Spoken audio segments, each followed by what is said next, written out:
Have you ever told yourself, I'll do it tomorrow? Today, I want to tell you a story about a young man who said that one too many times. A story that might feel a little too familiar. This is a story about the true value of time and how to fix the laziness that's holding you back. Rayan was a name you'd hear people mention with a sigh. He was talented, exceptionally smart, and brimming with potential that everyone could see. But Rayan had a secret enemy, a shadow that followed him everywhere. It wasn't another person, it was a part of himself. He was lazy. Deeply, habitually lazy. His mornings began when others were having lunch. His days were a blur of skipped responsibilities, endless videos, and late-night gaming sessions. His favorite phrase, his personal mantra, was always, "I'll start tomorrow." But for Rayan, tomorrow was a mythical land that never appeared on the map.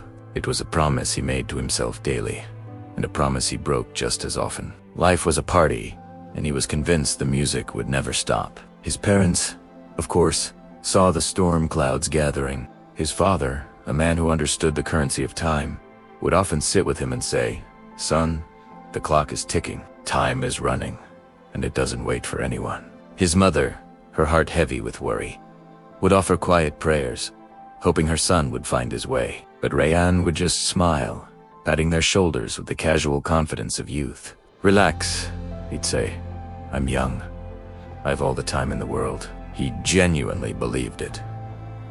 He saw time as an infinite ocean, and he was just floating along, enjoying the ride. He thought life would pause for him, that his potential would wait patiently until he was ready. It didn't. Life never does. The biggest reason for Rayan's laziness wasn't a lack of ability. It was an excess of comfort. He was caught in what I call the comfort trap. Think about it. His life was easy. Food always appeared on the table. The bills were paid. There was no real pressure, no urgent struggle that forced him to get up and fight. This comfort, which seemed like a blessing, was actually a curse. It made him weak. The ease of his life made him careless and complacent. He never learned to value time because time had never really punished him. The consequences were always somewhere in the distant future, a problem for another day. He was living in a bubble, and he had no idea it was about to burst. The first crack in his comfortable world appeared at a school reunion. It was supposed to be a fun evening, catching up with old friends, but it quickly turned into a deeply embarrassing experience. As he walked around, he saw the fruits of his friends' labor. Some were climbing the corporate ladder, others had started their own businesses, and many had earned a quiet respect in their communities. They were building lives. Then came the inevitable question. Directed at him, "So, Rayan, what are you doing now?" A nervous smile stretched across his face as he mumbled, "Oh, still planning things out." The words felt hollow, even to him. That night, sleep wouldn't come. He lay in bed staring at the ceiling, and for the first time, a cold wave of shame washed over him. He wasn't just planning, he was stagnating, and for the very first time, he was genuinely afraid of his own future. A few days later, a chance encounter solidified his growing fear. He ran into his old high school teacher, a wise man who had always seen the spark in Rayan.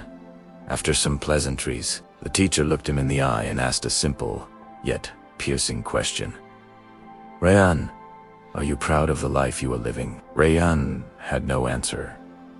He just stood there, silent. The teacher didn't press him. Instead, he offered a powerful metaphor. "Time," he said softly, "is like a handful of sand. The tighter you try to hold it, the faster it slips through your fingers. Once it's gone, you can never get it back." Those words echoed in Rayan's mind long after the conversation ended. Time is like sand, and his hands were empty. That night was the turning point. Rayan went home and stood in front of the mirror, but he didn't see the confident young man he pretended to be. He saw a stranger wasting his potential. He whispered to his own reflection, "You are wasting your life. You are killing your dreams. You are disappointing everyone who believes in you, especially your parents." The tears finally came. He cried, not because his life was hard, but because he had deliberately made it easy, and in doing so, he had made it meaningless. He cried for the time he had lost, for the person he could have been. The very next morning, his alarm went off at 5 a.m. There was no sudden jolt of motivation, no cinematic moment of inspiration. There was only the cold, hard reality of discipline. Getting out of bed was a battle. He started to study. He looked for work. He faced rejection. He failed at tasks he thought would be easy. Every muscle in his body screamed to go back to the comfort of his old life. He was exhausted, frustrated, and tempted to quit 100 times a day. But he didn't. He kept going, driven by a new, powerful fuel, the memory of his regret. The pain of trying was difficult, but the pain of looking in that mirror again was unbearable. Slowly, almost imperceptibly, days turned into weeks, and weeks turned into months. Rayhan was changing. The lazy, carefree boy was being replaced by a focused, responsible, and quietly confident young man. He didn't talk about his transformation. He lived it. People around him started to notice. It wasn't in his words, but in his actions. In the way he carried himself, the determination in his eyes, the purpose in his steps. He was no longer just planning. He was building. Brick by painful brick. 1 year later, Rayhan stood in a very different place. He had found success. Not through a stroke of luck or some hidden talent finally emerging, but through a newfound respect for time. He had learned the lesson his father tried to teach him. He had learned that every single second counts. Today, if you ask Rayhan for his life philosophy, he'll tell you something simple. Time is life. If you waste your time, you are wasting your life. If you value your time, you will win at life. It's not about being the smartest or the most talented. It's about being the one who respects the clock. So, if you're listening to this and you see a bit of the old Rayhan in yourself, if you're stuck in the I'll start tomorrow trap, consider this your warning. This is your wake-up call. Time is slipping through your fingers right now. At this very second, it's leaving, and it will not come back. Don't wait for a moment of shame or a painful regret to force you to change. Start today. Start now. Your future self is watching you, hoping you'll make the right choice. Make them proud.